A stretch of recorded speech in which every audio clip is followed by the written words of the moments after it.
Broadcasting live from a tiny studio somewhere in North America. This is Dark Matters Radio Live.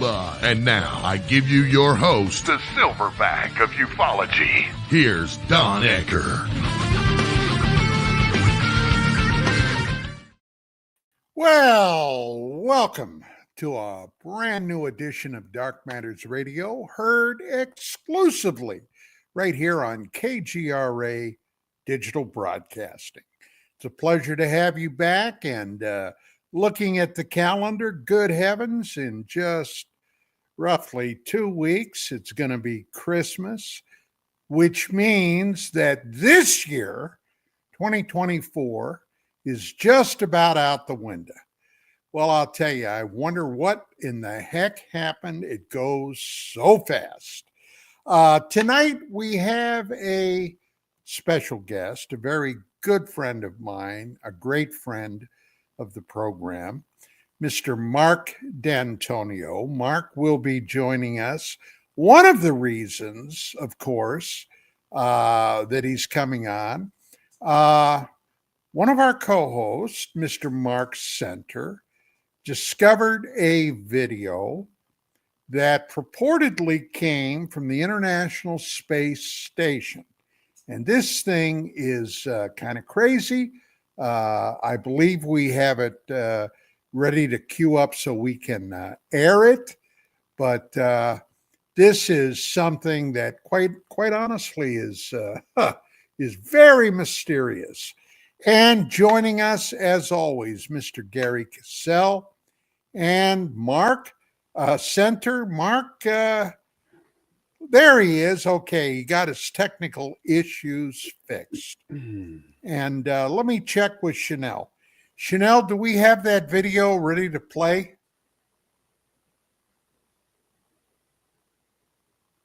Chanel? Well, space UFO clip. Right.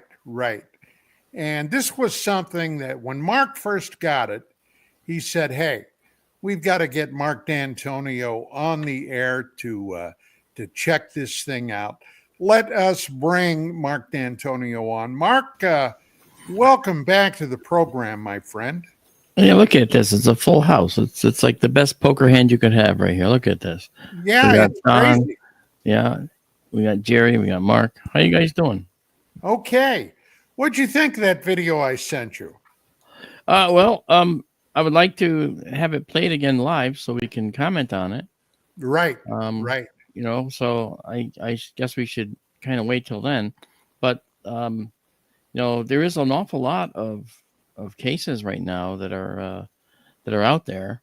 Right now in New Jersey, over the Picatinny Arsenal. Or is it not New Jersey? Was it New Jersey? I think it's Jersey. They have these drones flying around. They're calling them drones. I've got some extremely high resolution videos of these things that I've seen, and they kind of look like something we create. So I'm not sure what it is. It's probably one of ours or several of ours. Well, that was one of the questions about these drones. They're flying over actually a number of bases with impunity. Okay. And now, back to the end of November and earlier even. Not just last week. Yeah. Right. And I've been crazed somewhat because apparently over these highly restrictive airspaces over military bases, there's been no overt reaction to this. Now, I would have thought that these proposed, apparently these things are unknown, that the military would have wanted to knock one or two of these down just to see what in the heck they were. Unless it was theirs. Well, yeah. But why would they be doing that, especially in light of the fact that it's been so public? Now, there are a lot of things about the military right now. The world is a crazy, chaotic place. We've had millions of undocumented immigrants flooding this country with no idea who they are, where they came from. Then something like this happens. Now, my mind immediately goes, could this be the precursor to some type of violent action or attack? Guys, what do you think? I mean, Anybody? Everybody? I have an idea. I mean, because that thought had gone through my mind earlier, but if that was going to be the precursor of such a thing, it means that the southern border porosity is an organized event. It's organized, where everybody coming in is organized and have tasks and specific things they're supposed to do to make this happen. I don't think they have that kind of organization. I think that most of them, 99.5% of them, are just families fleeing from Colombia, Mexico, other countries, dropped into Mexico so they can cross the border easily. Either way, they're illegal and have to go. I get you. But the fact is, I don't think there's any organization for them. Well, I heard a figure, Mark, that there were approximately 10,000 Chinese. Military-age Chinese men. Yeah, I saw that. There were military age that came in here. ISIS operatives have been captured. Other Middle Eastern immigrants, illegal immigrants, have been identified as having ties to terrorist organizations. Yeah. So I think it's a precarious thing. Just kind of sweep all of that away. Oh, I'm certainly not sweeping it all away. I'm in favor of rooting out this crap and getting rid of it. Had our election gone any other way than it did, we probably would be dealing with this for the next 100 years, and would get worse if our country even existed. I mean, I was concerned that we're getting too light on law and order, basically. And so cooler heads have prevailed, and smarter heads have prevailed. And I think that what's happening now is indication of that. All over the world, we see the changes that are going in place, and most of them are positive changes, and I'm happy about that. But, well, speaking of law enforcement, today, and I got to tell you, I was kind of shocked. My hometown. That's the first thing I said. Done. The place where I was born and raised and went to high school at, Altoona, Pennsylvania, made national news. Purportedly capturing the Altoona police, capturing the suspect in the shooter of the United Healthcare CEO. It kind of blew me away. I was like, oh my God. Okay. So that was kind of crazy. But those cops in Altoona PD, hey, when I came back, I was a police officer in an adjacent area, and I got to tell you, those guys are damn good. So when it comes back to that, to those drones, a friend of mine asked me about this. Now, this friend of mine gets annoying because he believes everything's a conspiracy and all the conspiracies are true and things. And I said, not taking into account what Mark with a C just said about, it could be ours. That's why they're not giving us more information. But the first place I went to was, wait a minute. They're telling us that they're concerned. They don't know. There's this, there's that. And yet these things are flying over areas, okay? Areas adjacent to other areas that aren't restricted. And you're telling me that we're not going to fly anything else up there, maybe something similar that we own, to go take a couple of snapshots, or, my God, go get a tent and camp out in adjacent areas and see where they land. Because they land, Don. Somebody's going to be going like this, and it's going to go, let's land over there by the F-150 pickup and load it up. Well, they got a hell of a lot of helicopters, Right. military. Mm. They have third generation, perhaps even more, night vision equipment that special operations uses to fly into covert areas. I would think that they would have narrowed this thing down a bit. Or just regular people would. I kind of, now that Mark said that, because I haven't really thought about this much, when Altoona came on my bingo card, I was like, forget everything else. Let's talk about Altoona. So when he just said that, I'm thinking about, well, look, this is either distraction on purpose, because not even regular people have necessarily gone out there now to live stream stuff, right? To go follow them, like we're seeing constantly about all this stuff on the YouTubes and all that. Or he's right. It's us, and they don't want anybody to know it's us. So let's stay quiet. I don't think they care if we know it's them, because I think they're here's the reason. Okay, the FBI was on this immediately. That's because the FBI was out of the loop. The FBI does not have to be consulted every time they fly a classified project. Sure. They don't, and they won't. Sure. However, when you have a bunch of people reporting this, and then they say, and it's right over Picatinny Arsenal. Oh no, what do we do? Well, now the FBI it's going to get escalated immediately, and FBI contacts are going to start talking to folks in Washington. They're going to give them the runaround. They're not going to admit anything right away because it might be a black project. Seeing it in the sky. First of all, I don't think that UFOs need to have lights, and they probably don't. Okay, that's one thing. I mean, it's a thing. And to have red and green nav lights like these things do, okay, that's another stretch. All right, so clearly this is something that was influenced in its design by the FAA mandate for lighting. So that's something you have to take into account right away. Immediately, that sets you on the path of it's one of ours. Okay. Well, you gotta. Let's say you got a 21-year-old kid out there on sentry duty. He sees one of these things come in. He gets nervous and he puts a 30-round burst into it from his M16. Then what? Well, he's not allowed to shoot unless he gets a superior officer. You were never in the military, Mark. Let me tell you, these things happen. Not in a civilian. You get to say one thing 3 times, and then you can open fire. It's called halt. Not shooting into the air in a civilian city. No, but you can.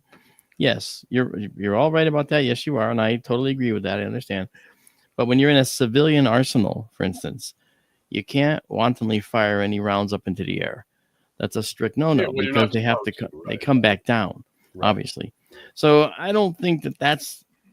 I don't think that's the case. I think that maybe what's happening is the FBI got involved because they wanted to see if there was something up. They were thinking, oh, wow, maybe we'll be talking to Arrow or something. Well, it turned out they probably did, and Arrow was probably briefed because that's the ones that would be briefed. And they said, yeah, it's I'm guessing. They probably said something like, this is probably, or it is, it should actually, it's actually a test program being run over there. I know this. I was in a test program kind of like that with a drone, and it was something that nobody knew about. But now it was classified when I worked on it. Okay, and I was doing it's a Navy project, but now it's not. In fact, the project is canceled. See the little air quotes? Canceled. Yeah. And the project you can look up on Wikipedia. That was kind of cute. Would you do that again? Okay.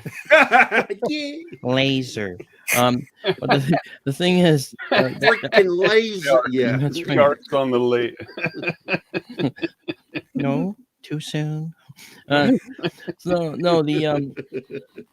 So the project was called Project Cormorant, like the bird, and it's on Wikipedia, and you can read all about it, and see what it was. And we basically, I was making engineering models of it for the Navy here in my cool shop that's all around me in Connecticut, and in that process, somebody was taking pictures of it flying around out in Bayview, Idaho, where they were testing it. The idea was this thing would come out of the water, come up to the surface, spread its wings, fly off the surface like a bird, fly around, do a recon mission, land back on the water, close up its wings, ballast down, go into the missile tube, and go home. So that project it's of course an extremely complicated project. And for anyone that remembers Voyage to the Bottom of the Sea, this was the flying sub. Okay, effectively brought to life. Science fiction became sort of science fact.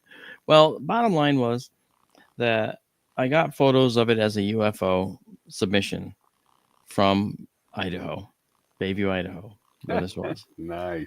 And I had to call the program office down in Washington because I was working on the project as a model maker from here. And I was also MUFON's chief, and still am, MUFON's chief photo and video analyst. So I got these photos. So now I got, on one hand, I got this classification project. And I've got. Now be careful, Mark. It sounds like you're following in the footsteps of Bill Moore. Nonsense. Okay. No. So I called the agency down there, and the activity is called, it's a program management or office or service. It's PMS with a number. Always love that acronym. PMS. I worked for PMS 317 and a whole bunch of others. So bottom line was, the office down there in charge of the activity said, when I told them that I was getting photographs, we called it affectionately the birdie because it was flying around. Kind of looked like a bird. It looked like a malevolent bird, kind of like what Batman would fly. Okay, it was really, really science fiction-y looking. It was actually malevolent looking. It really was. So I told him that people were submitting this as a UFO, and he laughed. I said, "What?" He goes, "That's great." No, I said, "Let me tell you how that'll go. Because if they submit it as a UFO, this guy's going to go back saying, I took pictures of a UFO. Really? Let's go see." And then their friends are going to go and bring 10 of their friends. And next thing you know, you've got 300 people waiting for the next test flight of the birdie. And for all you know, it might do something that you don't want anyone to see yet. And so that's not going to be very good for the program. And it's making people think there's a UFO out there that isn't. So he thought about it and said, "Yeah, you're right. What do you need?" I said, "Just give me an email that says it's one of ours. I'll distribute it, and I promise they'll all go home." So he did, I did, and they did. Okay. Well, let me get this straight. This was a vehicle that was submerged. Yeah, it was out of the water and flew. That's right. You mean like the things that we've been hearing about? Yeah, exactly. Go look on Wikipedia. Look up Project Cormorant, and you'll find it. Okay, Mark's doing it right now. You can see him doing it. Yeah. See the wheels turning. See the smoke coming out of his ears. Yep. He's on his way. Jerry's doing it too. That's one of the big reasons Mark I've is on learned this to show. be more subtle than Mark. He's like this. Yeah. Clickety click. Because I have two monitors. I just drag it over to the main monitor over you guys. I can still see you. Yeah. What Jerry fails to remember is that his glasses are reflecting that. Oh shit.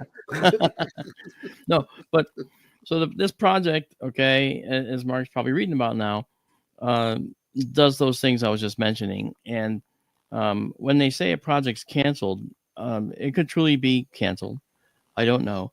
But in general, what it means is a different agency started picking up the charge for it. So the father agency that started it, the founding agency, can say legally that it was canceled. That's right. Genghis knows. This is the flying sub from Voyage to the Bottom of the Sea, dude. Yeah, I know. I told you. That's what it was. I wonder what the range is on that. 460 to 580. And it can go for 3 hours. That's impressive. It could loiter, Let's see here. The ceiling is 35,000 feet. I mean, it's crazy. Wow. The size of this thing is impressive. 44-foot long wingspan. Do they have the capability of carrying a weapons package? Yes, that was another part of the project that they used it as a recon camera birdie. that was the original intent. And then they thought, well, we can do ordnance, but ordnance adds weight, and weight reduces time aloft. Loiter time is cut in half or even a third if you start loading Maverick missiles and others on there and Hellfires and stuff. So they as far as I know, they didn't go down that path. But so very interesting. So yeah, it's a cool package. So when you mention that, look, I need an email, and then the people will go home. And in what way would you play that out with these drones? Because there's probably guys out there now camping out, and they're probably trying to live stream all this, and they're not doing that in this case. I know, and the reason is the Cormorant was one test vehicle, and these are several drones. That's right. Okay, that we know that. So here's what I'm guessing, and it'll be interesting to see what happens. I'm thinking maybe they want people to do this. I'm thinking maybe they want to gauge a public reaction. Not that they get anything from that other than metrics about how it's going to play out. Maybe this is an activity that is meant to follow a psychological path and see what the psychosis is in the general population about UFOs or something. Now, I think. Yeah. Go ahead. No, I was going to say, I think that maybe it could be one of those things. Could it truly be a UFO? Well, yeah, sure. Except if it was, we would have seen the military mobilizing all around these locations at Picatinny Arsenal, and it has not. Now, what would be your view that I've seen one of the clear ones shot above the head? It had lights on it. You could hear it and all that. But they say it's quite a bit larger than what's available through general channels. It's not like what we're going to be buying off of Amazon and stuff. So what are the options for that? Are there, and I don't know anything about drones, are there groups out there who have the wherewithal to manufacture their own like oversized drones and things? Because they think these are quite large. Yeah, there's drones out there that are that size already. And there is a Dragonfly is one. That's a manned one. You can sit in it. There's another one out there. I can't remember its name, but it's a single seater. They're quadcopters basically, and boy, I'd give anything to fly one of those. They fly like a regular drone. They have obstacle avoidance. They auto leveling. It'll safely land if you lose a propeller. You're gonna spin like crazy, but it's gonna balance it out. You might throw up in there, but you'll land safely. They also have a parachute. What's the range on those, Mark? I'm not sure what the range is on those. Because they're really, I haven't really seen how they're powered. I mean, they're obviously battery, but I haven't seen, the range on those at all. But I'd imagine that all the test flights I've seen are short, so I know that the range is not like. Well, those larger ones, are they only battery, or do they have gasoline or petroleum? Well, the quadcopters are electric that I've seen. All the quadcopters I've seen are electric so far, and they're big. They're the size of a car, like a small car. You know what I mean? Yeah, so sure. Those would be the kinds of things that you would expect to see if they were flying around. You could expect it's one of those. Now, I've also said and felt very strongly that you're going to find people that are doing viral advertising that are going to say, we're going to do a viral ad campaign for our new single-seater drone. And they're going to fly their drones, 2 or 3 of them, around populated areas. And that's probably another option this could be. And next thing you'll know, we'll hear that Dragonfly is coming out with their new $125,000 air car that you too can buy. Yeah, and you can fly it around at will. Just make sure you let the FAA know and file a flight plan. You don't even need to be a pilot. I mean, that's where this is going. So, we'll have airways that are designed for people in drones, and the vehicles will know where they are and will manage to just keep you in them. Hey, You know? hey, Don, I just did a quick search. I put a link in the chat there. So they talk about the ones that can lift a lot of weight from 22 pounds to 500 pounds. Most of them are quadcopters. Some of them are something called a VTOL. Yes. I don't Vertical know what that takeoff is. and land, VTOL. Oh, okay. And then the flight time is anywhere from 18 minutes to 600. And it's, when you have a chance, go to that link and they show the, it's right Yeah, there. see that one at the top you just showed right there? Okay, keep going. Okay, that guy right there? Right there. That's an octocopter with 8 propellers. Okay. Well, I have a carbon fiber hexacopter back here in my drone racks. And I have an infrared system on one of them. I have one's a film quality one. That's the hexacopter, the carbon fiber hexacopter. Can carry a full size camera, and that'll go for about 18 minutes. And the battery weighs literally 7 pounds of that weight. It's the heaviest thing in the vehicle. Right. Is the battery. So it's lifting its own weight too. And it has retractable landing gear, so the camera's the only thing hanging down. All right. It's not a heavy lift like this guy that you're showing right now.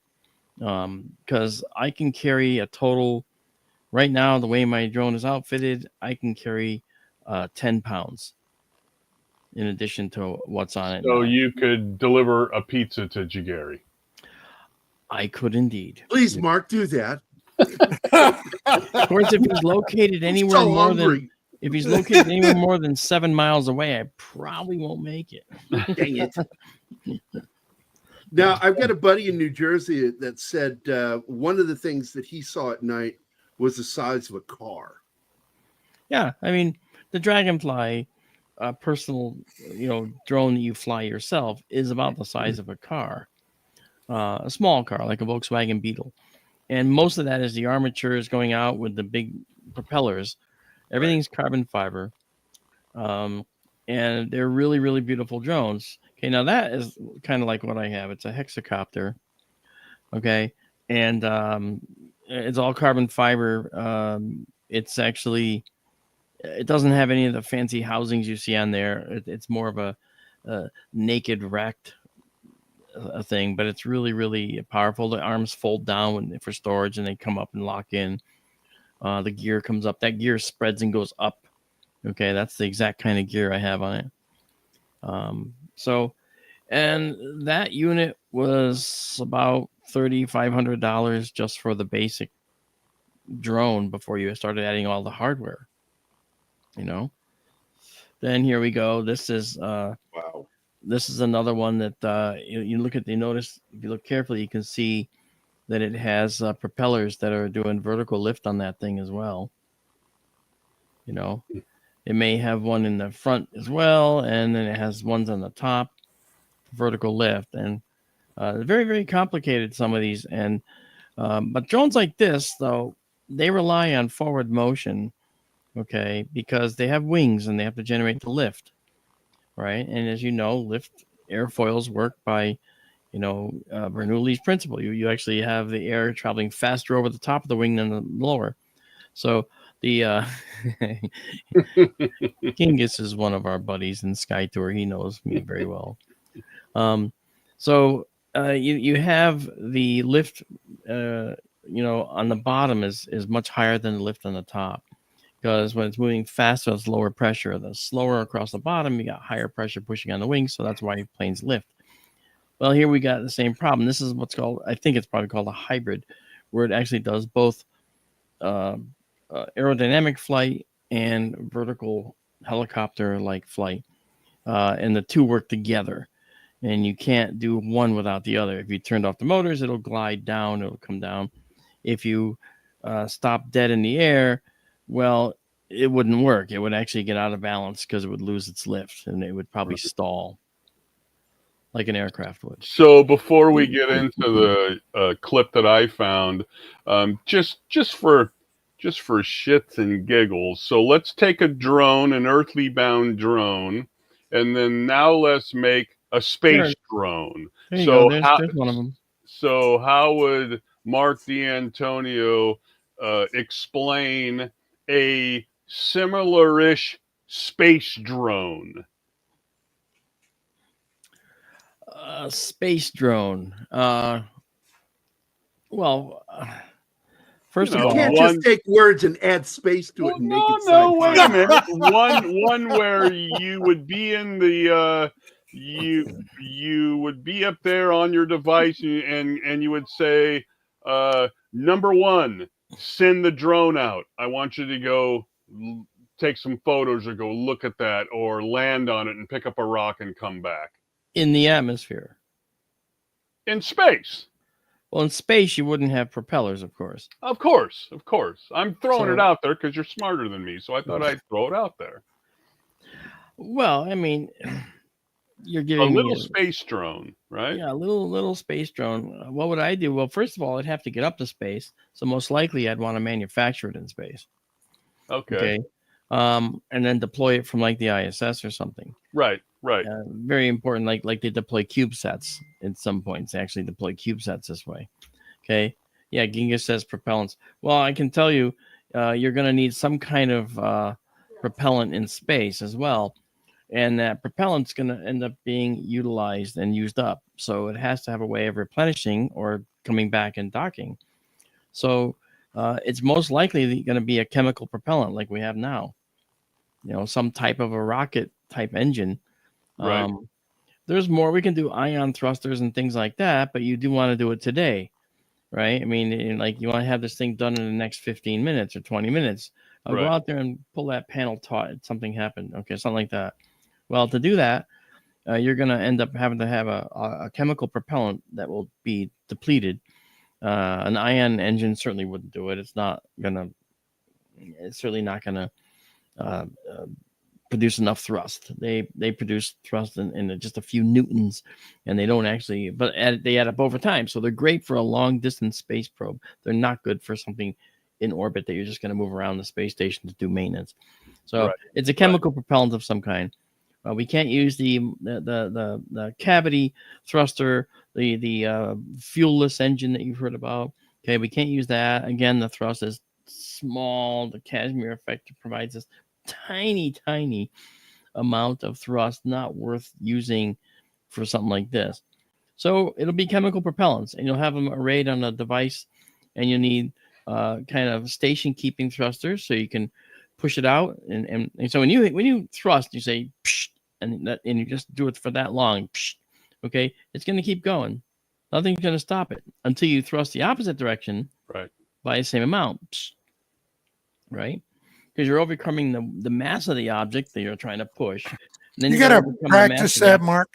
Yeah, I did. You have to go. I looked in the mirror and went, no, that wasn't right. I mean, there we go. That's better.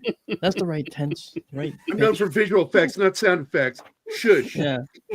But that's the thing, right? I mean, I'll relate it to an old video game called Asteroids, if you ever played it. Yeah. You hit the arrow and a button, and now your ship's going. It ain't stopping unless you turn around and thrust the other way. Right. You thrust the other way, and then it starts to slow down and go forward again. Well, that's the whole relative movement quandary that we have when we're navigating in space. And you may not think you're moving, but try one of those spaceship docking simulators that they have out there. There's a few free ones out there. And just dock to the space station and see how that feels when you're working it. When they take in the actual physics, the ship might be drifting 1 millimeter to the right, and it doesn't seem like a lot until you've traveled, 10 meters. And now you're off by this much, going, holy crap, I've got to go this way now. And then you overcompensate. Next thing you know, you crash, blow up, boom, you're dead. I've watched a lot of science fiction. Yeah. And in many of those programs, they have a vessel that docks with another vessel. Yeah. And they usually have a docking bay where you have to put an extension or a tube type thing in there where the astronauts can go from one ship to the other. A tube into the donut. Exactly. That's called a docking adapter in actual reality. Yeah. I thought to myself, my God, that would be difficult, wouldn't it? I mean, holy moly! That's why they move so slow. Yeah. Because when they finally get aligned with the space station, as they're thrusting forward, okay, they're getting closer and closer and closer. They're not looking at the opening that they're docking with. They're looking at what's called a docking target. And there's a special camera looking at the docking target. And the docking target has this little crosshair in it. And you don't want to get, off the docking target too far. You want to be dead center. So when you dock, you'll see it go. Well, now the ship over there has docked, and you're just looking at the docking target. As soon as it reaches a certain circle or a certain range, you know that you're docked. And then the clamps will just go and grab on and hold on. And then allow the airtight seal to be engaged, and then you can transfer out, right? But it's all mathematically precise. And when you think about it, the spaceship Dragon, the Dragon capsule, when it goes to dock, that entire process is automated. Almost entirely from ground to ISS it's all entirely automated. You go along for the ride. Well, speaking of the ISS, we have that video ready to play. Yeah. And I'd like to take this time now, Chanel, if you would please go ahead and play that video. And Mark, I'm going to be looking forward to your comments after we. All right, let's delve into this fascinating clip from NASA's live feed taken from the International Space Station. As you watch, a strange and unidentified object makes its way into view. At first, it moves steadily from the right to the left side of the frame. Then, almost as if assessing its surroundings, the object pauses and hovers in place for a noticeable moment. Suddenly, it pulls up and then shoots off to the left at a much faster speed than before. By speeding up the footage and zooming in, you can get a clearer look at this unusual phenomenon. Often, viewers are quick to attribute sightings like these from the International Space Station to common explanations. More often than not, they're space debris or far-off satellites. However, what makes this particular sighting stand out is the object's unpredictable movement. The abrupt changes in direction and speed are what make this so intriguing. Normally, space debris or satellites follow a predictable path and lack the ability to change direction or speed. And this probably goes without saying, but the space debris or satellites, they follow a more predictable path. They don't really have the ability to change direction on a whim. Given these observations, the question remains, what are we really looking at? Officials from NASA decline to comment or give any explanation for this. Nevertheless, it's a good reminder that space holds vast mysteries.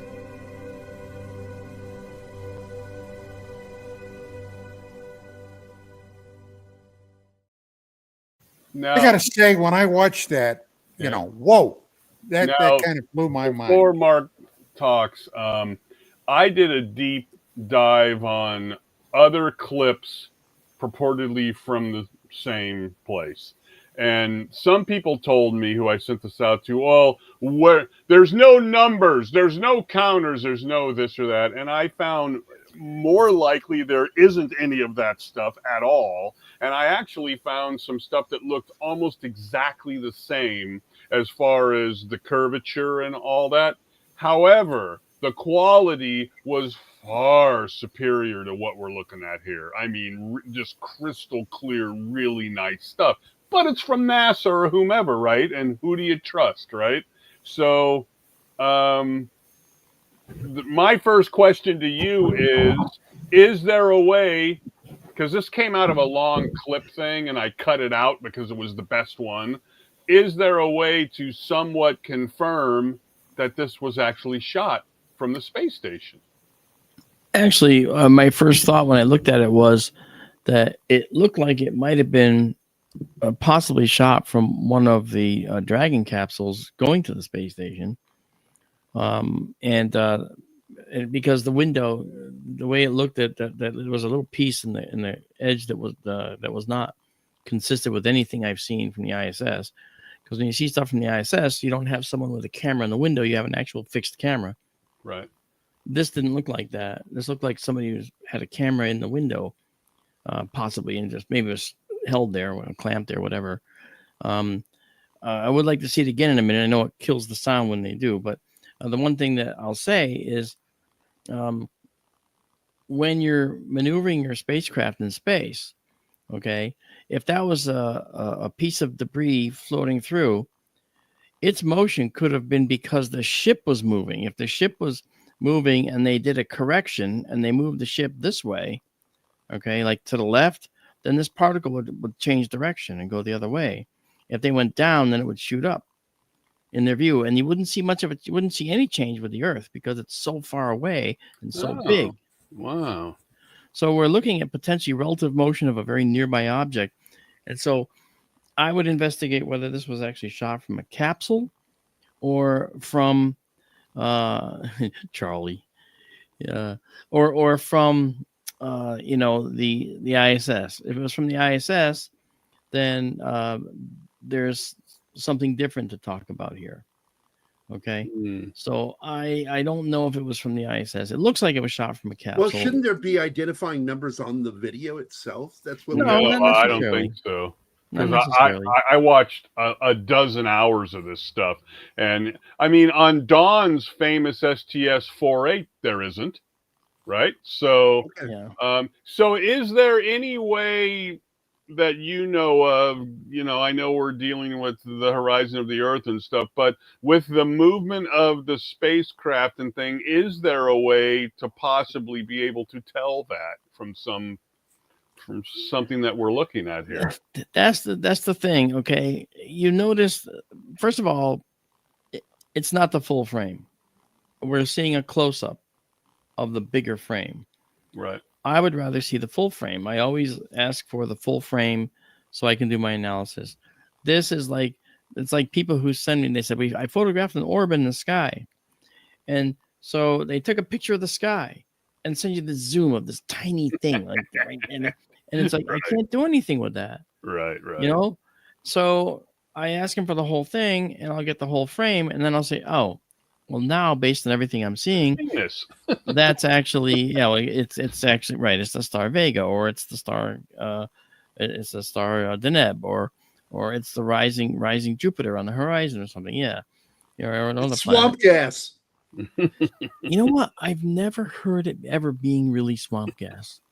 So I don't even know where that ever came from. Somebody somewhere said swamp gas to cover something else they did. Yeah, they're saying. Let's watch it again, and if you can take a mental note or whatever, when something like when it starts to shoot up or whatever, or starts to go faster, which is interesting, make a mental note of that, and then when we come back, zoom in more on that. All right, sure.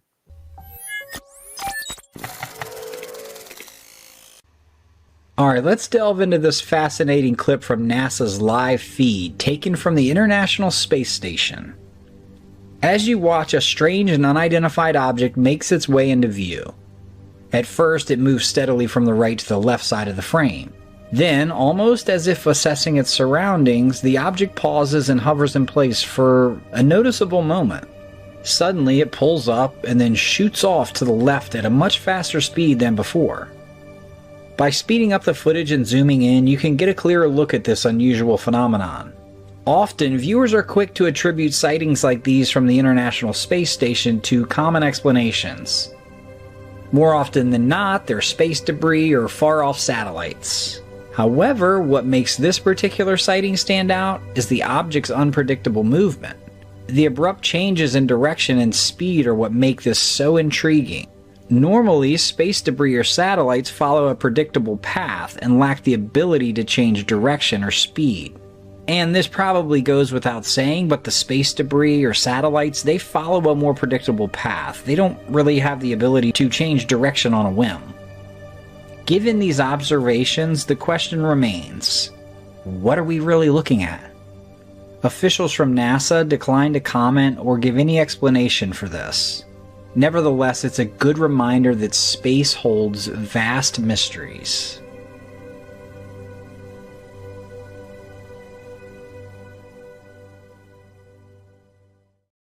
Okay, watching it a second time.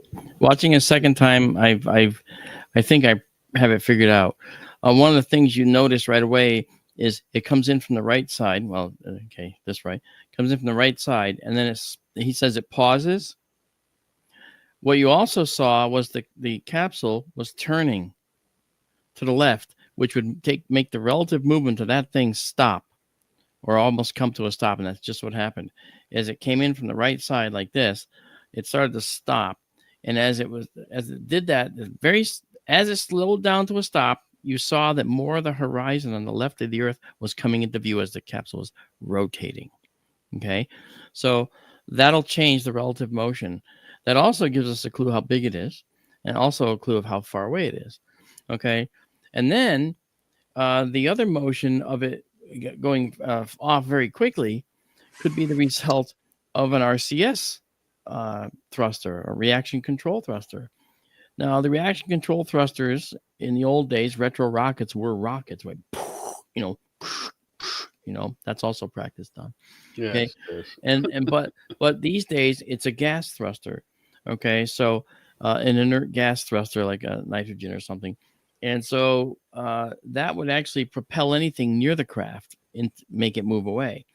But as the craft was turning its nose, it actually caused that object that was coming in from the right side, okay, like this, the craft was turning with it for a period of time. And the relative motion, if you look at my hand and the particle, you see it moving. You see my hand and my particle moving across. But from the ship's perspective, it saw this. Right? It comes in from here, and the ship is moving now, and it's seeing the particle stopped in its particular view. But the Earth is changing its aspect. You can see the new scenery on the Earth coming into the view at that time, and then it stops. Okay, and if they then fired a reaction control thruster, that would propel that thing up in the air. There's no air. So one thing that I noticed twice is when he speeds it up, which was smart for him to do. The one that's really smooth where he speeds it up, the entire time the globe is spinning this way. It's spinning away from the camera. Now, I don't know what that matters with what you're talking about here, but I do notice that the only other thing that's moving is the globe is spinning away from us at a very, at the speed it does, but it never stops. It never seems to change. Right, because everything's in orbit. Right. Everything's in orbit, and there's subtle movements going on of little particles and stuff. And I think that's what we're seeing here. So the biggest clue was when it started to slow down to a stop. No one seemed to notice that the ship was turning its nose. Something was changing. Another amount of view was coming in, meaning something was turning. And to stop that turn, you fire a reaction control thruster. Okay, and so they fired a reaction control thruster, in my opinion. And when they did that, it hits the particle and propels it away. I've seen that thousands of times. Is this more space piss, Mark? Come on. It's not space piss. Because that's what they said it was from STS-48. Yeah. What about when it hit that burst of speed? Now, I found that very impressive. Well, he's saying that it hit it like a baseball bat. It hit it. The reaction, if it's from a reaction control thruster, Don, then there's no force being imparted to this little particle going across the screen at all. No force whatsoever. And then all of a sudden, the ship is rotating its nose a little bit, and its relative motion to the distant horizon has been stopped because you're passing it. As you're passing it with the nose of your ship, you're seeing it, and you're actually making it look like it's coming to almost to a dead stop. Then if you fire a reaction control thruster to stabilize your ship, a burst of gas is shot out, and it's going to hit it and shoot it instantly in another direction. We've seen that a lot on the space shuttle missions. Yeah. So because of the sheer size of the Earth, and then the size of the camera and all that stuff, you would have to have a drastic change of frame of the camera motion. It would have to be drastic to see it reflected by the Earth, what we're seeing on the Earth. I mean, you've really got to whip that camera around to see some sort of a change with the horizon, right? Yeah, and there was a slow pan. And that slow pan, as soon as the pan started, the thing slowed down to a stop. And when the pan finished, it was stopped. And then it started to go up. Okay. Yeah. The chronology, it seemed like this. Thing comes in from the right side. Ship starts to pan. Thing slows down because the relative motion of it as viewed against the backdrop. Okay, we're moving the windows of the ship too as we're turning. Right. And so our relative view is that this particle is now looking like it's stopping. Then as we get to the point we have to get to, we fire the reaction control thruster, and a bit of that material goes shooting up. That piece of debris goes shooting up, and you notice that the panning stops. The ship is no longer turning. So I think that those events are all intricately related. So you basically come down that this is simply a mundane thing. Isn't that nothing suck? Extraordinary? It sucks big time, and the show's over. See ya. Yeah, that's it. Okay. All right, guys, thanks for coming. Well, look, you know what? I have a feeling that people would rather have an explanation that is well thought out, even if it turns out to be wrong at some point, than to have everything be no explanation. No, I would. Yeah, exactly. I mean, you're kidding me. You're mad at me because I think it's mundane. Don't do that. Oh no! Look, when regardless of what you might think about Mick West, when he was the first guy to come out with that light reflection that Lou released and came out with the apartment, with the GPS, with the apartment itself and where they shot it from. We need stuff like that, right? Just like this. We need stuff like this. So no, it's great. I mean, it's a fascinating piece of footage, right? I mean, that's why you're here, Mark. That's why you're here, buddy. That's right. I'm here to ruin everybody's fun. It's no Area 51 interview with an alien. Come on. But still, we need to get. That's why I told Don, I said, you at the very least, we got to bring Mark on because he's entranced by the skies. So he knows more about this than we do. So bring him on. I could think of nobody else to bring on but you or maybe Jim Delatoso, but he wasn't available. I know Jim. He's not available. Well, I've got a question, hard-hitting question for you. There's thousands of children listening right now. Yeah. Is there a Santa? Yes, there is. Yeah, absolutely. Absolutely, dude. Absolutely, there is. Not without doubt. I'm gonna tell you a story. Can I tell you a story real quick? Yeah, we got about 3 minutes. Okay, here we go. Okay, we were coming back from Fall River, Massachusetts, where we were at a Christmas Eve. My two young children, Gabe and Hunter. That's Gabriel Galileo Dantonio and Hunter Orion Dantonio in the back seat. That's their names. No lie. I wanted them to be Gabriel and Orion, or Galileo and Orion, but they didn't want that. Okay. I was overruled. So I'm looking out in the front window of the car as I'm driving, and I make this joke because I see a red light of what looks like a plane. Okay. And it's passing, it's flying over the Hartford skyline, and it's about to, pass by a building. And I think it was Hunter or one of the two said, "Dad, is that Rudolph?" Because it was a blinking red light.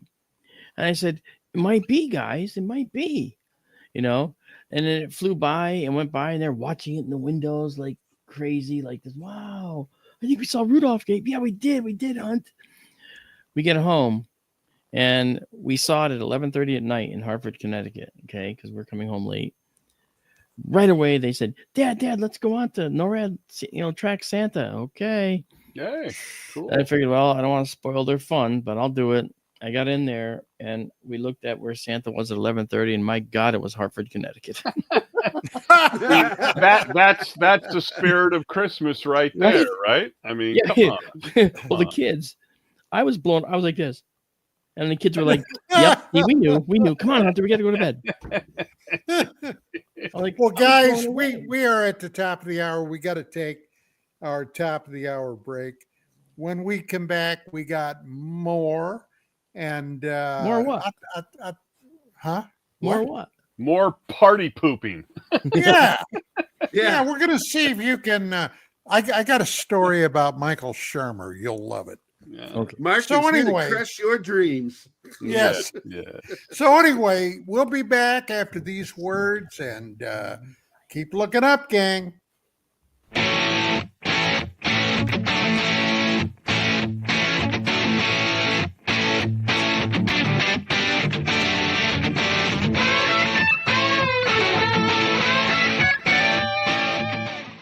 Hey members, the new KGRA DB app is now available on iOS and Android devices.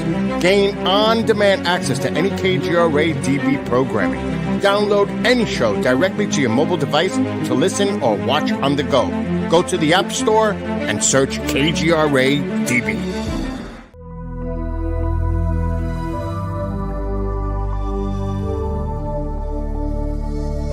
Are we alone in the universe? The most important question facing humanity is on the verge of being settled once and for all. The Mutual UFO Network has been at the forefront of this journey for nearly 50 years. Our members worldwide are dedicated to the research, documentation, and awareness that will shape the future of humanity. Won't you join us?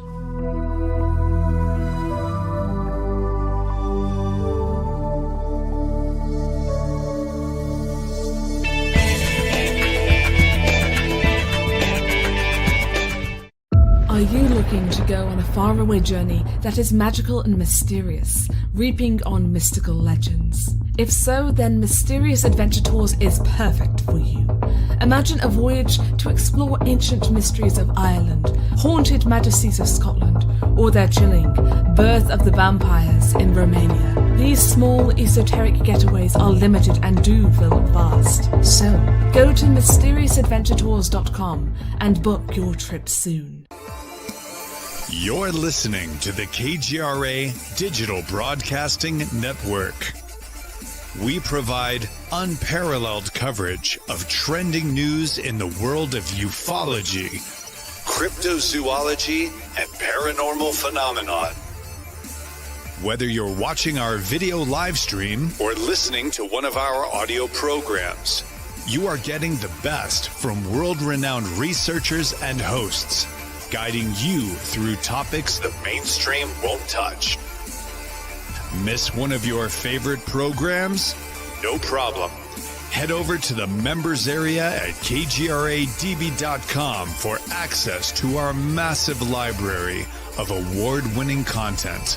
Make contact, stay connected, only at kgradb.com.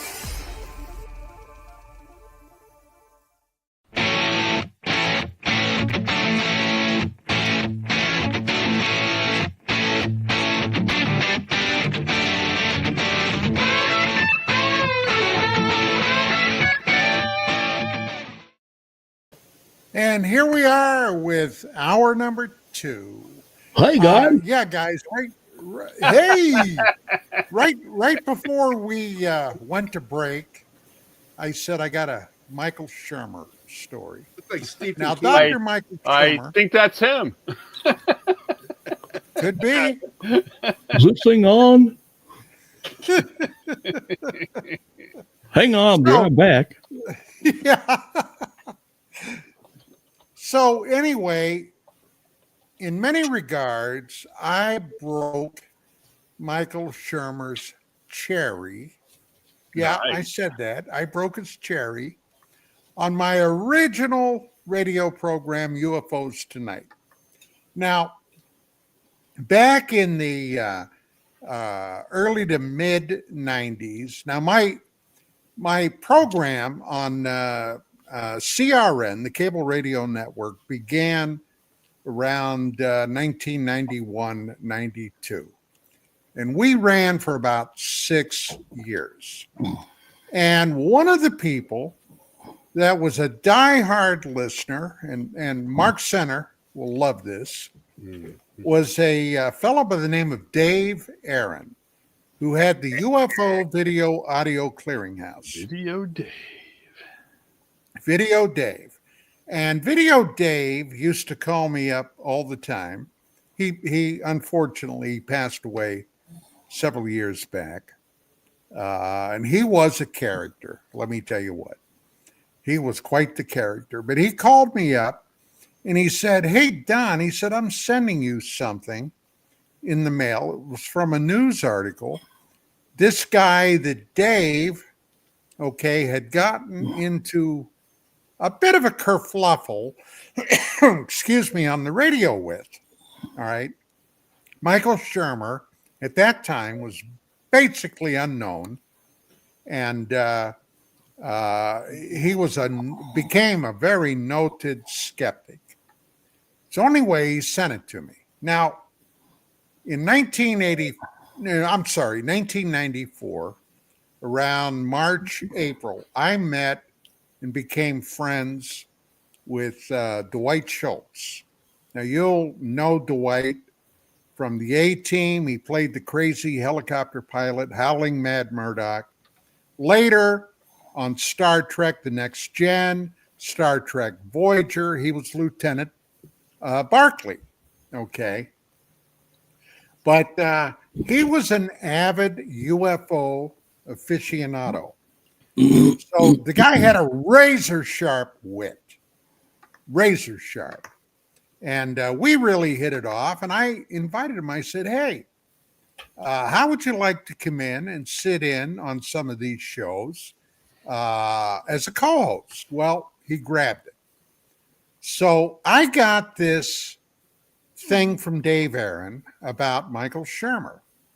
He was here in Southern Cal. So I said, I'm going to call him up and see if he'd like to come on the show, be interviewed. Well, he did. Before he came in, he was a publisher of a magazine, Skeptic magazine. And he sent me a copy of the magazine to take a look at. Well, it was just about Christmas time. And he had, and now I got to admit, it was kind of tongue-in-cheek, but he wrote an article in there on why Santa Claus was basically impossible. Okay. And he talked about Santa making his flight around the globe, delivering toys to all the kiddies, and how fast he would have to go, and what would happen when he went through the atmosphere at these speeds, that the reindeer, the sled, Santa, everything would turn incandescent and be gone. So we got him in there, and the first thing he said to us before the show, he said, "Hey guys," he said, "this is a UFO show, and I got to tell you, I really don't know that much about UFOs, so please take it easy on me." Okay. This is what Shermer. So, we did. We had a show. We had a lot of good nature, good humor, fun. But the first thing I did was lambast him about that Santa story. I said, if kids read that, Michael, you're going to crush them. Well, and come on. What's the point? Are you that hard up to write something? Come on. Well, anyway, it was funny. But later, he became very well known. He appeared on just about every show where they would have a pro and a con UFO thing. But I haven't seen or heard practically anything from Michael Shermer since about December of 2017.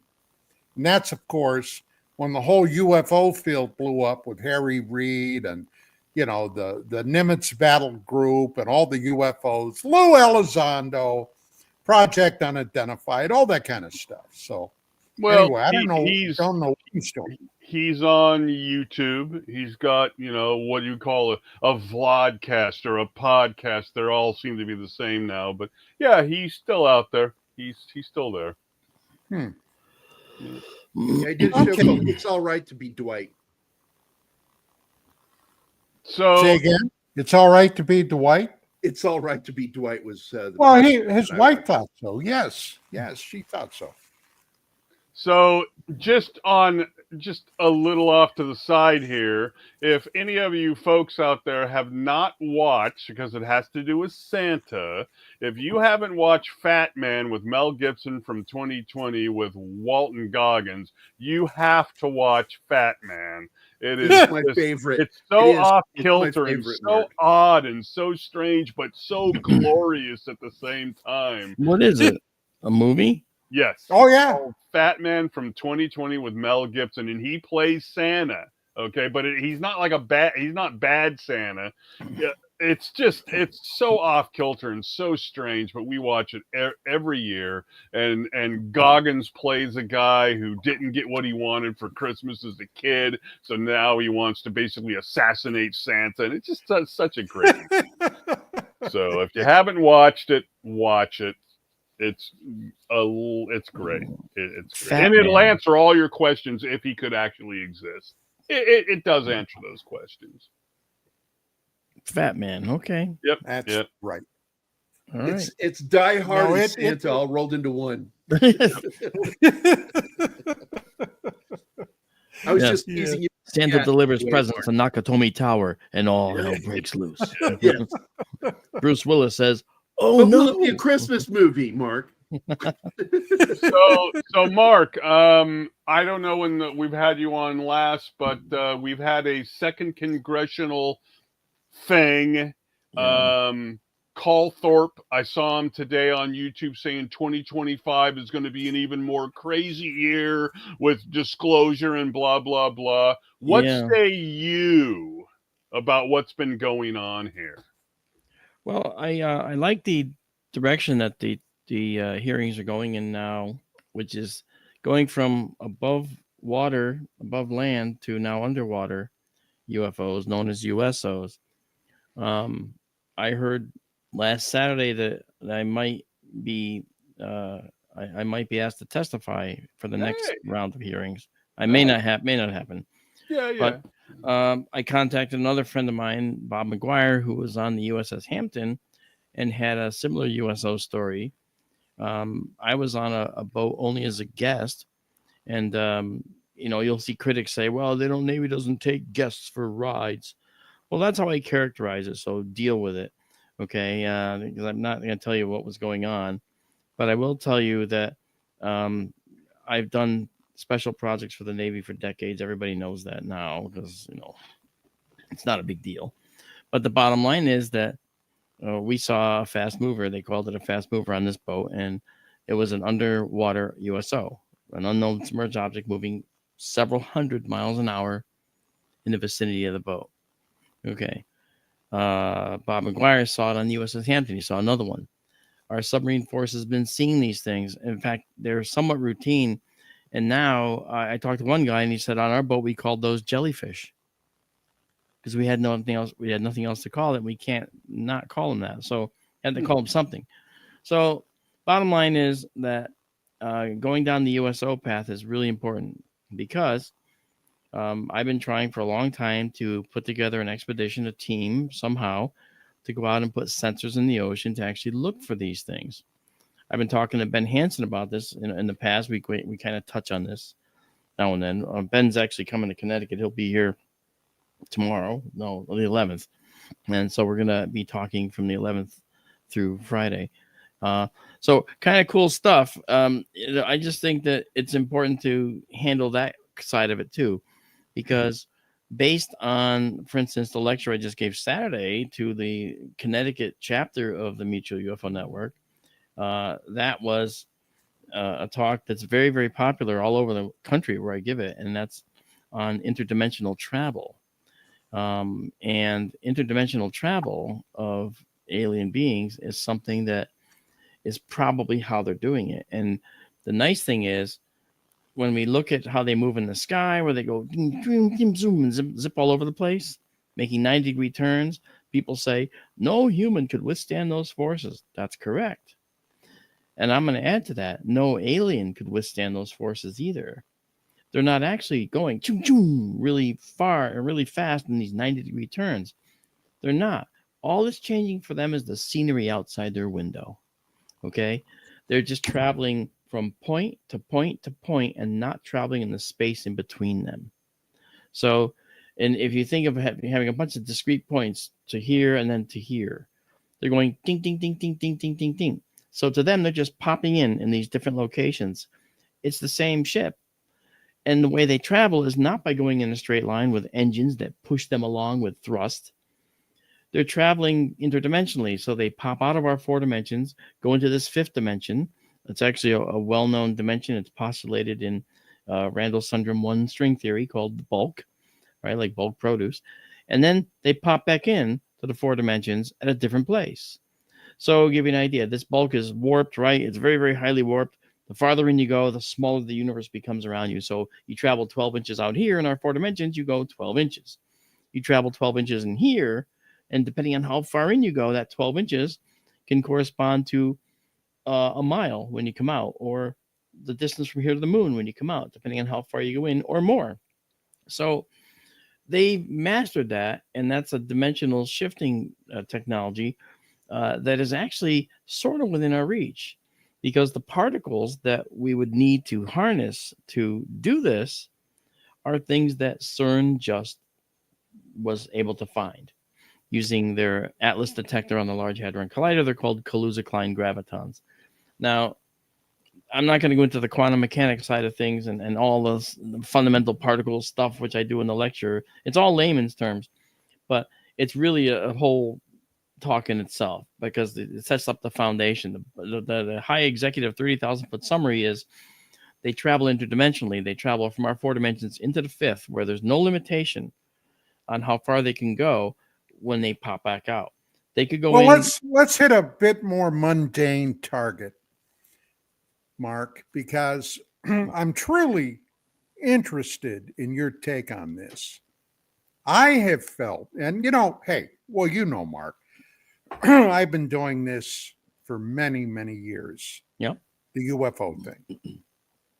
And I got to be honest, before 2017, December, with Reed, from Nevada, basically opening, to an extent, the Pandora's box of what the hell's going on with UFOs. I never, in my wildest imagination, thought that in this time period, there would be serious discussion about UFOs. As you know, you read my paper, right? Yeah. My final conclusions on what this cosmic secret is open for discussion, okay? But it's surrounded by an SAP. That means whatever is there, this special access program will never allow the knowledge to become public, at least the way things are today.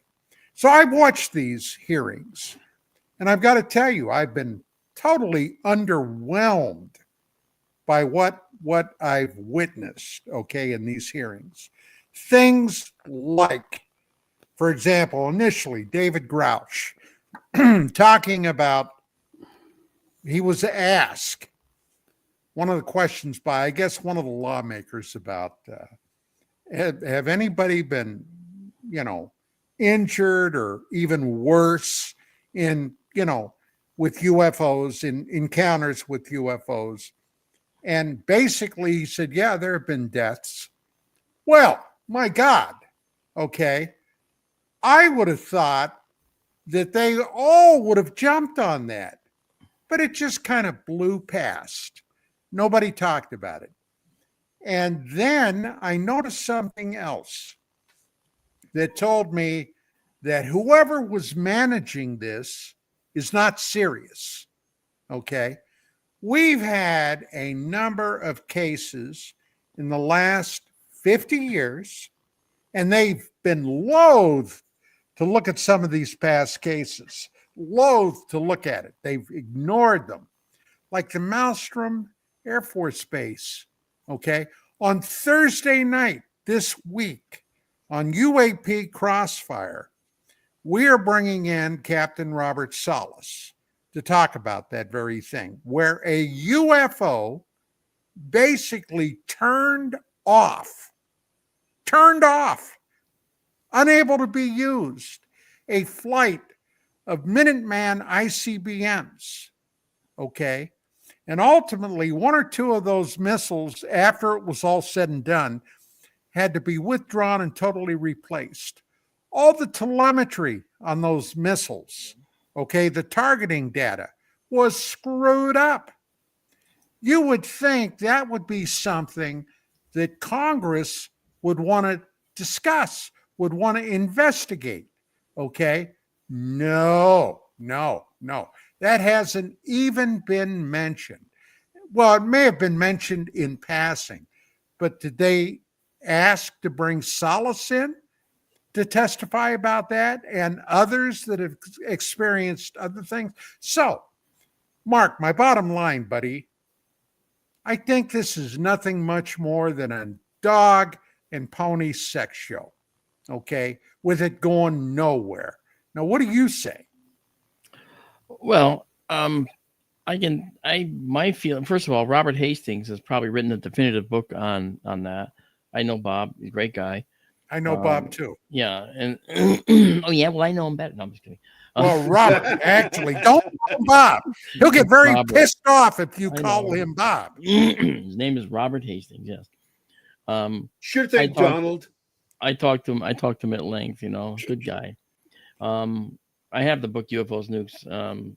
So the thing is, here's what I think is going on in Washington. This phenomena is hitting us in the face full force. The government is behind in trying to figure out what they want to tell us, can tell us, will tell us, but they're going to be dragged kicking and screaming into disclosure. They're not going to want to. They're never going to want to, because they want the technology for the United States. But what's going to happen is they're going to end up in a position where they're going to have to discuss it. And I think that their hand is being forced. And because of the sheer quantity of far better sightings and better data on the topic, they're not going to be able to stop it. I'll give you an example. When I was working with Doug Trumbull on UFOTOG, which was the UFO detection system that we wanted to come up with,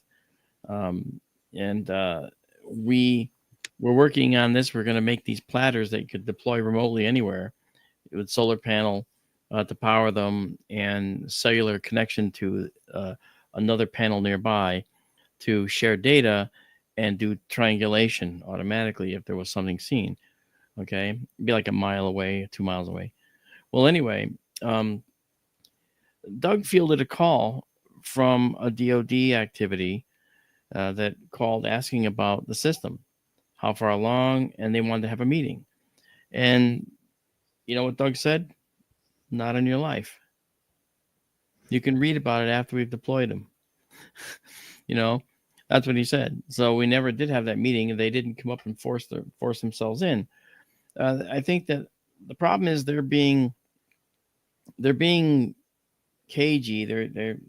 They don't want to really be heavy-handed about it with the population that's exploring this question, because they don't know if we're going to become an ally to them or not.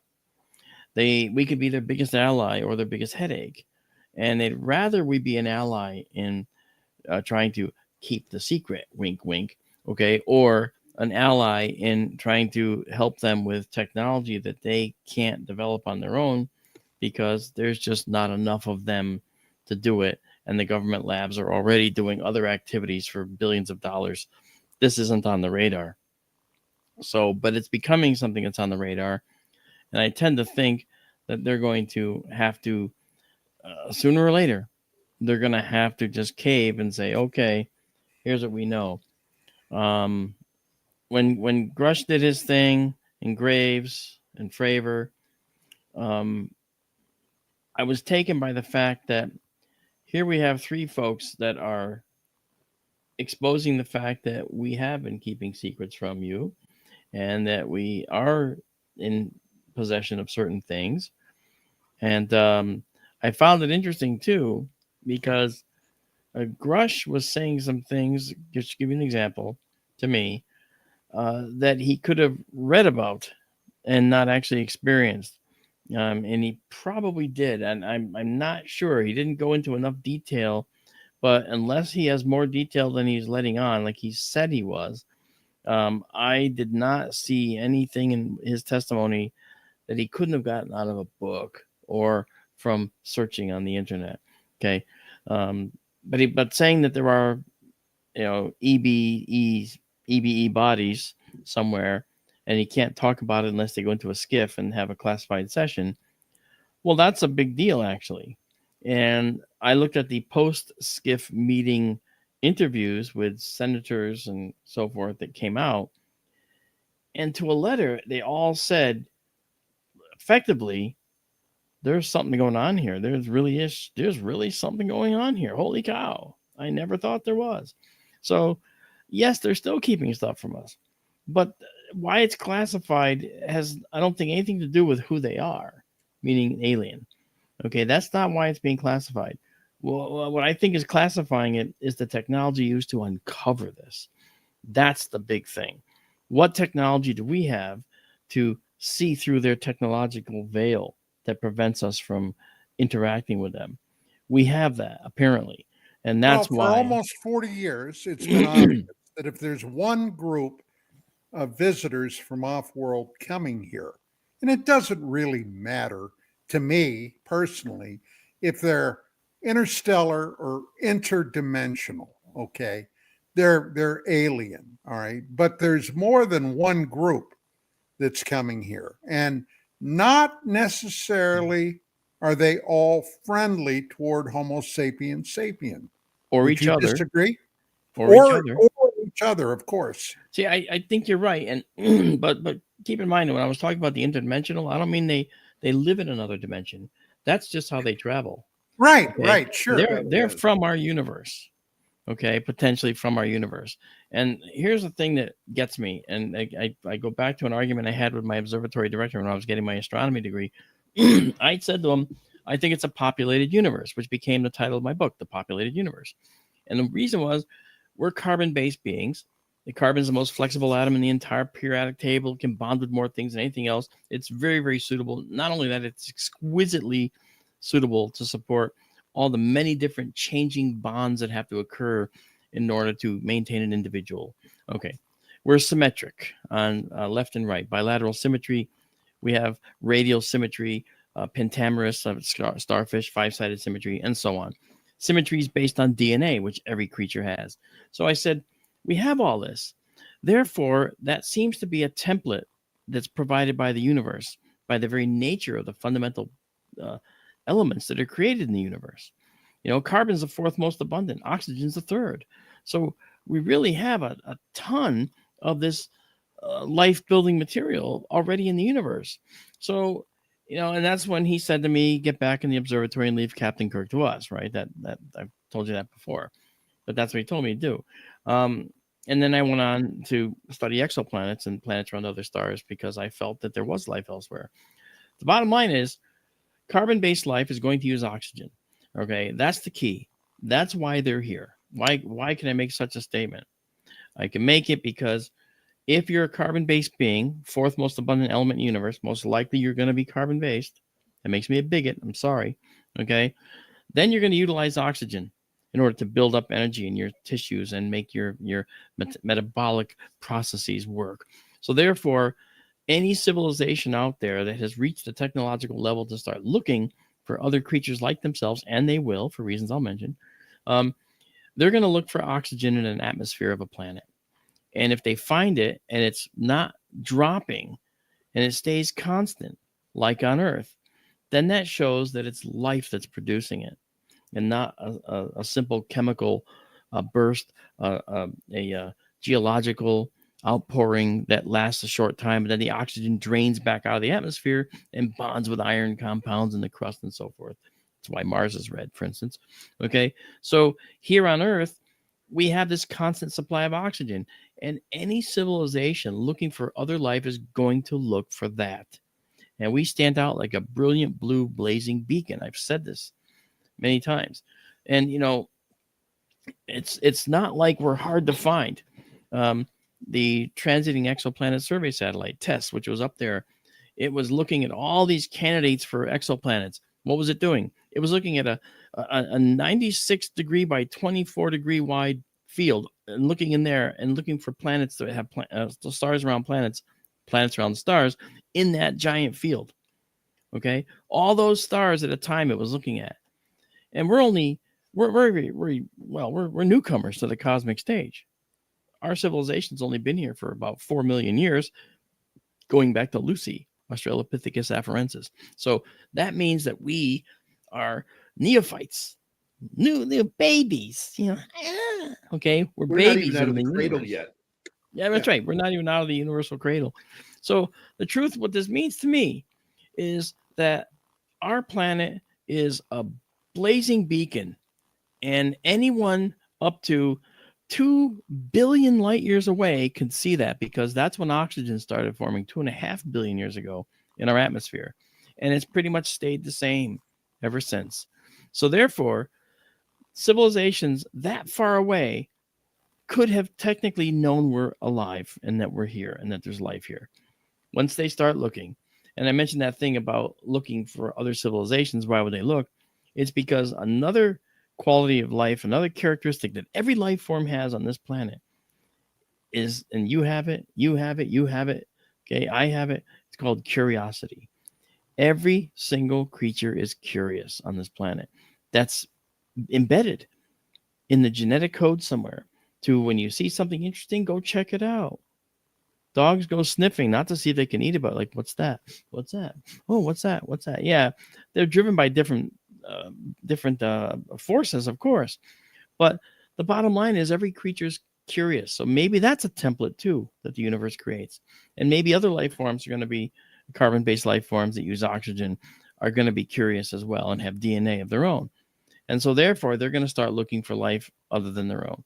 So it all seems to fit together to me. And I welcome dissenting opinions, of course, but I just think that this makes sense.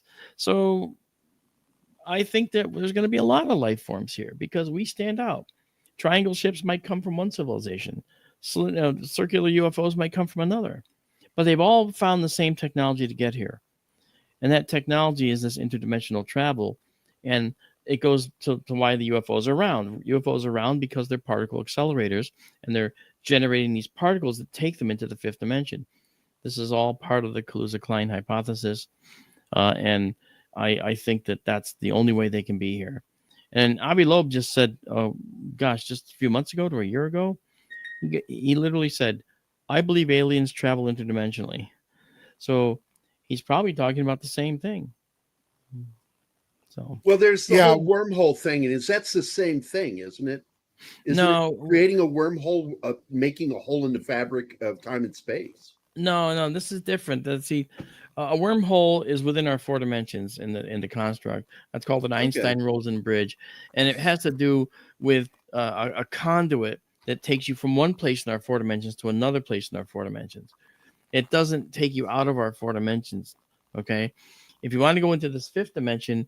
Okay, what you would see, literally, if this glass of water was going into the fifth dimension, it would literally look like it's shimmering. It would change colors, and then all of a sudden, my hand would be like this, and it wouldn't be there anymore, and it would truly be missing. It wouldn't be there.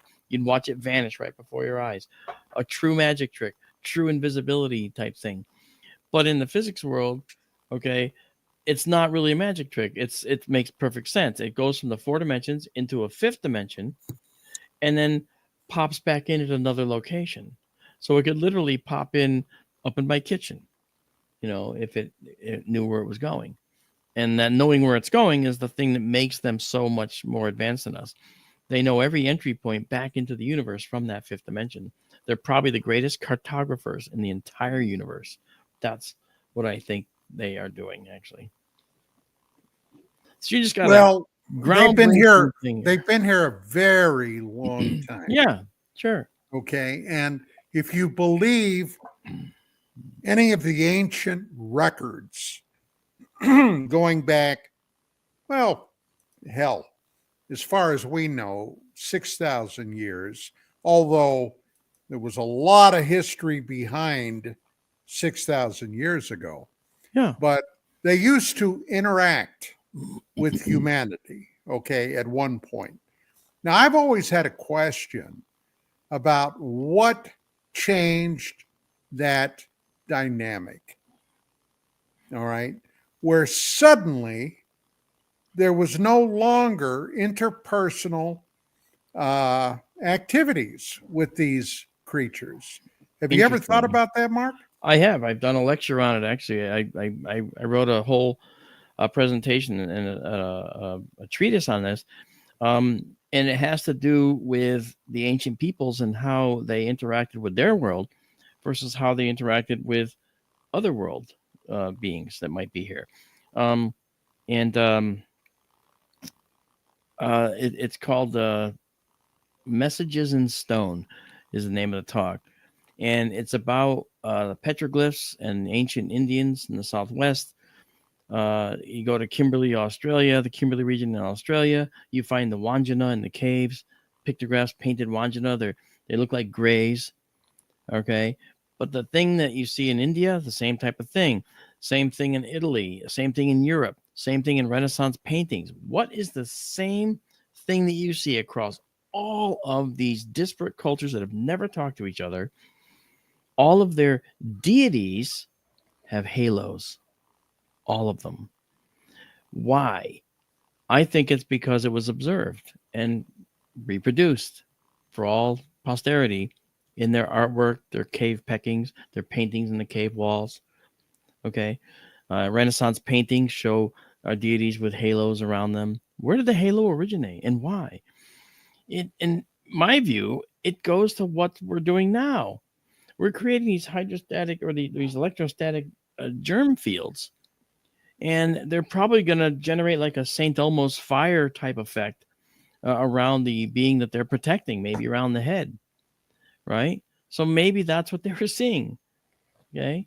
Von Daniken thought they were helmets. I think they were electrostatic germ fields from an advanced species that's protecting the creature from microbugs on our planet.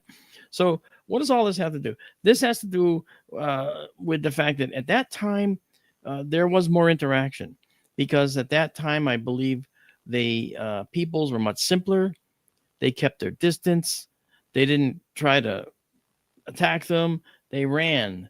And so the creatures naturally would recognize that they're being elevated to godlike status. And so therefore, they knew they had nothing to fear from these people.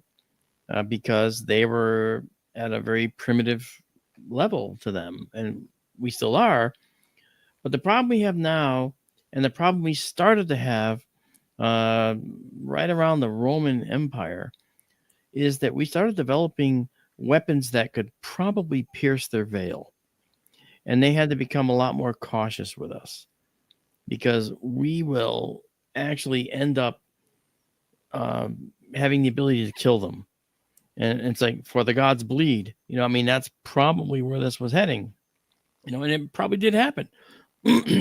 So in my view, I think that maybe the way that this happens is that when you look at a situation where you have a military that's now being developed, now you're going to have a civilization that's going to say, we're going to use our weapons if we see this thing again. A small subset of the population is going to do that. Okay. Right. We have a very religious society. Why are we religious? Where did this come from? Could it be that the entire movement was started by extraterrestrial visitation in the past? Well, personally, I think that's the key. I do.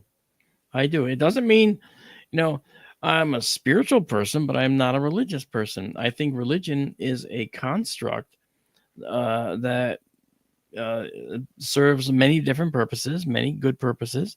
Okay. But I think that the concept of the religion, the concept of a deity, came about because of an observed behavior in something. And I think that observed behavior was visitors that may have had electrostatic germ fields.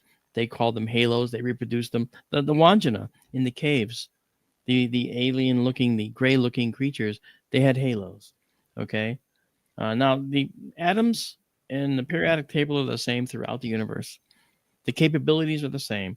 Every civilization will probably have discovered fire. Every civilization will have discovered, the chemical energy.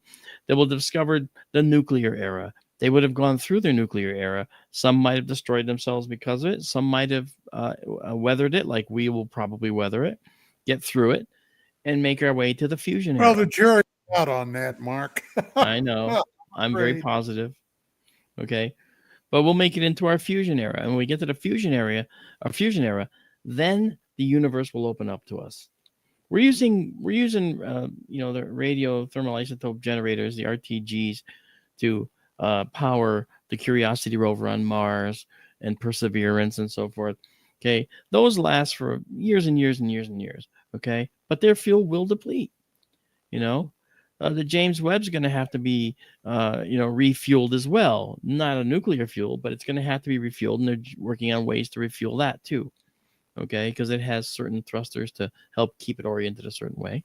Okay, so the bottom line is, all of our technology that we're creating now has the capability to pierce the technology veil that any alien visitors might present in front of us. Okay. And whereas they could have been hiding with impunity before, that's like us going to the Yukon now and the elk know we're behind the blind. Okay. And the elk will say, there's humans back there. We know that. Yeah, they approached that on Star Trek a few times. That's correct. And Gene Roddenberry was very, very, he was very prescient about some of these concepts with Star Trek. And, so that obviously there's a book, Everything I Ever Learned About Life I Learned from Star Trek, blah, blah, blah. Yeah. Great book, fun book. But the truth is that, our science fiction does often become science fact. And the moral lessons we learn, it's like a Star Trek episode or whatever, are real lessons we need to learn as humans. But again, what about aliens? Aliens don't necessarily have our morality, and we dare not assign that to them. We dare not say to the people of Earth, oh, don't worry, aliens are benevolent. Really? How about this? They're indifferent at best. Indifferent. You're not going to make a friend out of a gray, and he's going to come over for dinner. Okay. And if you fall down and go boom, he's not going to pick you up and help you brush you off. No, that's not in their mind. We can't project that onto them. We can't project that on them. Okay. We have a unique morality. Now, maybe the universe creates morality too, a morality. That's possible. But here on Earth, we know there were civilizations that didn't have much morality. Correct? So that's a nice to have, but not a must have. Well, looking at the United States in the last 15, 20 years, morality is a concept that we seem to have lost grasp on. We've lost a little bit of that, but you know what? I'll stick to extraterrestrial for now, right? But the point is, we can't project our morality on a potential extraterrestrial species because we don't know how they really think. We don't know how they're made. And when I say made, I think that a lot of the creatures that might be here might not be the actual creatures. I think they might be biological robots made by the original species in their image. We're doing that now. Boston Dynamics makes robots with 2 legs and 2 arms and a chest and a belly and a head, and they have them stacking boxes. Dexter. Well, God help us when they give them AI. All you got to do is go back to 1984's The Terminator to see where that probably could end up. Yeah, that's right. I'm a Terminator. That's what I do. Exactly. That's right. So partially, I guess what you're saying is that some of it's being hidden and will continue to be hidden because They don't want us and maybe them to know about the technology we have now to pierce the veil. In thinking that way, one of the things we know about now is the civilizations we've never known were in the jungles do the LiDAR, right? So that was probably around for a lot longer than we've been made aware of it, right? Something That's like right. that. Yeah. Yeah, and you keep in mind too that I like to take Earth examples of how an alien race might look at us. Okay, and one way that I often talk about, and I'm going to include this in a talk at some point, is the Easter Island debacle. Easter Island, the island out in the middle of the Pacific, all by itself, it has those large Moai statues. Okay. And those statues were built on the island, and you go there, and there's like very few trees. There's a lot of rolling hills, but you know what? It was a very forested land at one point. It was forested, and the amazing I forget his last name, but he wrote a book called Collapse. Jared something, you guys will know. Jared Diamond, Collapse. Well, anyway. That book was fascinating because it discusses how Easter Island went from a thriving community, a nexus, to a community in devastation with almost nobody left. And I look at it as a microcosm example of what can happen to the earth if we're not careful. Okay, all the trees were harvested to make sails to Chile, okay, and other countries. And visitors from Chile brought disease to the island. They broke into warring factions and decimated each other, okay? And then there was a few left. There's still original islanders there now, but they are a blend of all the others that were there in the past. Yeah, there's no separate groups like there were in the past, warring factions anymore. There's not enough people. So the island has been reduced to a nice place to go visit to see giant statues. And the giant statues were rolled on logs to their positions and erected. Turns out there were much more to them than they thought. There's bodies underneath the ground, underneath the heads, which is kind of interesting. And they're on the shoreline looking out into the ocean, not facing in, but looking out, as if supplicating the gods to save them and bring their world back to them that they were losing. Just a very depressing way to go. And it took all these many years for that island to decimate itself through visitation, through self-centeredness, and through war and disease. And so it stands as an example of an isolated Earth in the middle of an ocean of stars to me. And that's kind of how I view Easter Island. I view Earth as the Easter Island of the universe if we're not careful. The visitors being aliens, Yeah. I could not agree with you more. I think oh, thanks, man. This is something that but most people, Mark, are so concerned with their day-to-day existence.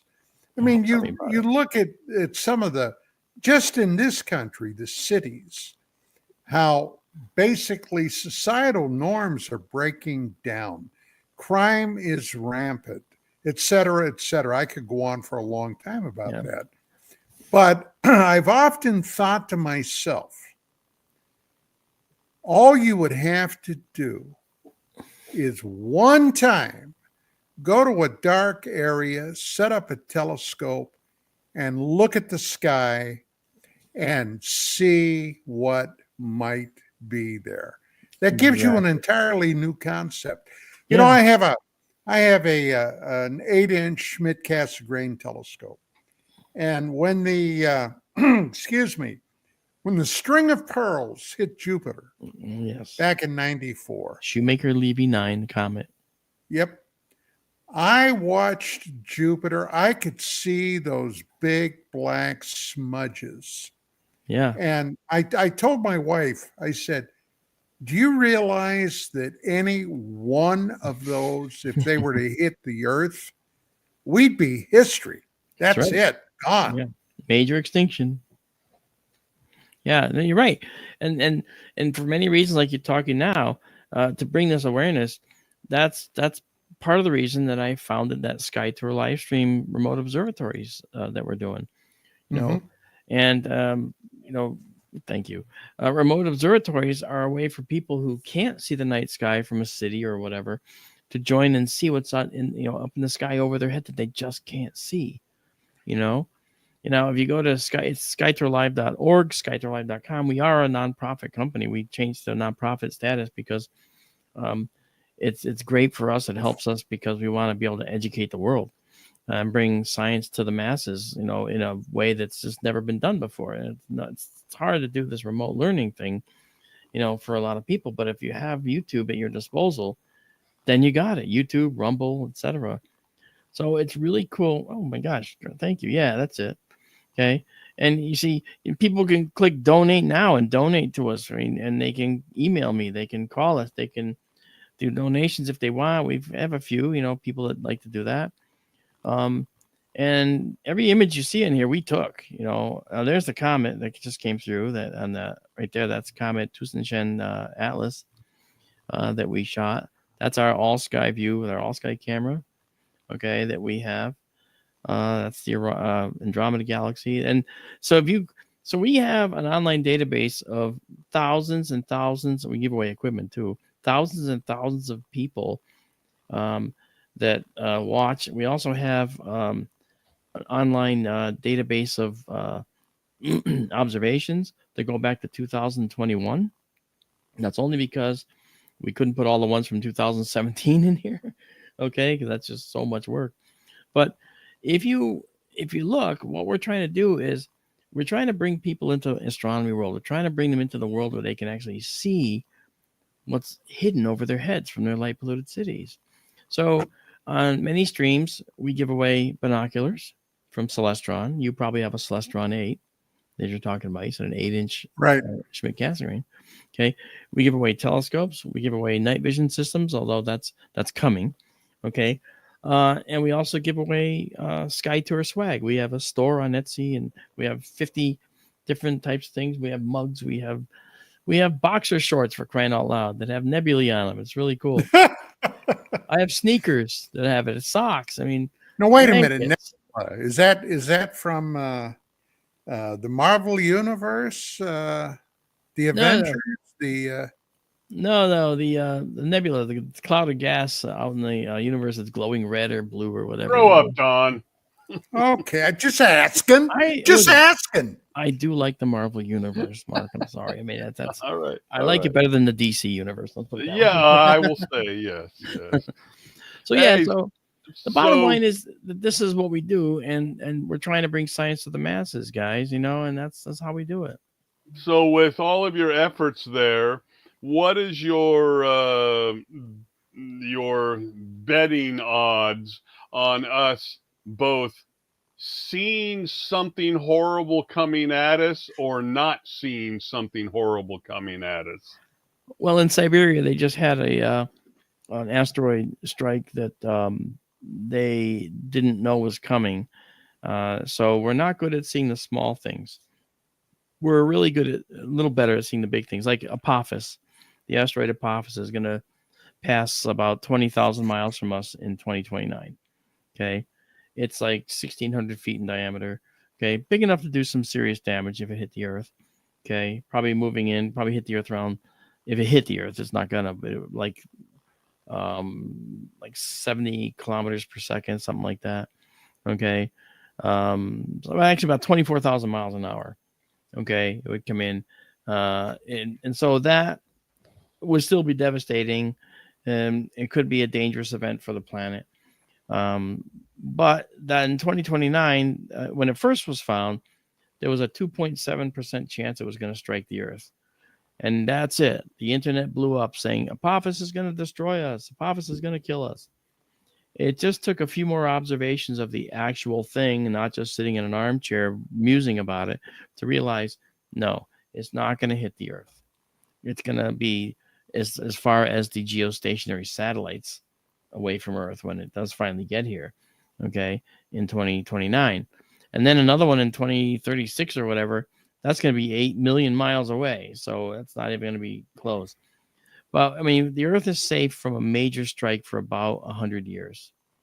And that's as far as we can kind of guess, okay, and look, right, with everything we know.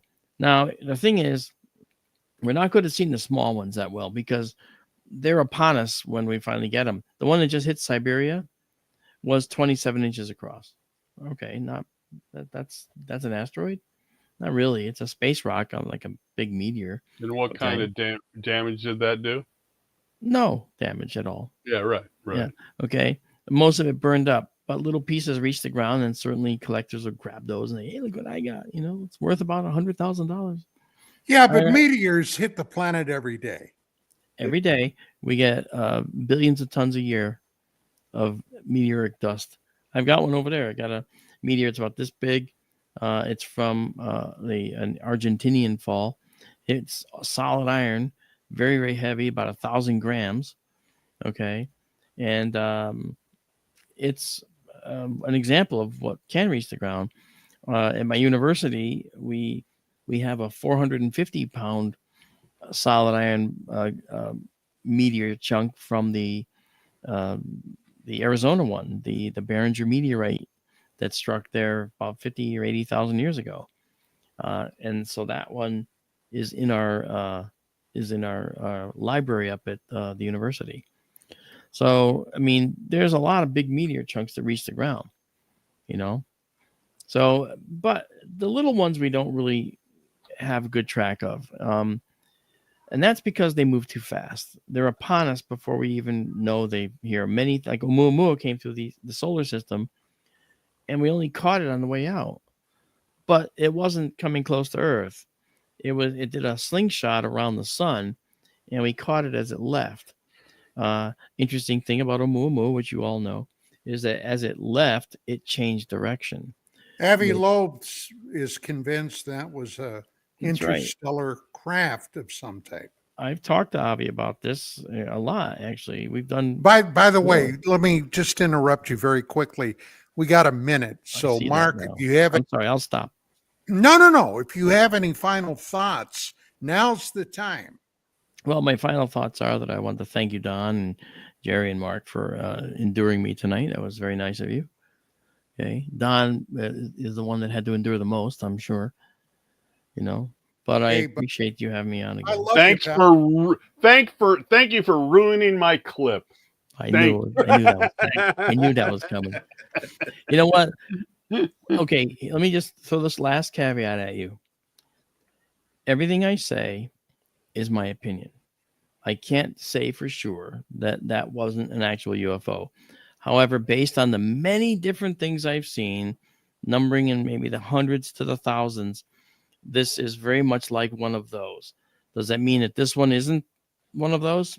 There's a slim chance that what you saw was a real object. Yes. Okay, gang, that's it for tonight. Now, let me just once again very briefly tell you, Thursday evening, 5 p.m. Pacific, 8 p.m. Eastern, on KGRA's UAP Crossfire, we have Captain Robert Salas. We're going to be talking about UFOs and nukes. That's it for tonight. Mark, thank you so much, my friend. Gary, thank you so much. Mark Center, thank you guys. And we'll see you again in a week. In the meantime, keep looking up. God bless Sam and Dean Winchester. All right.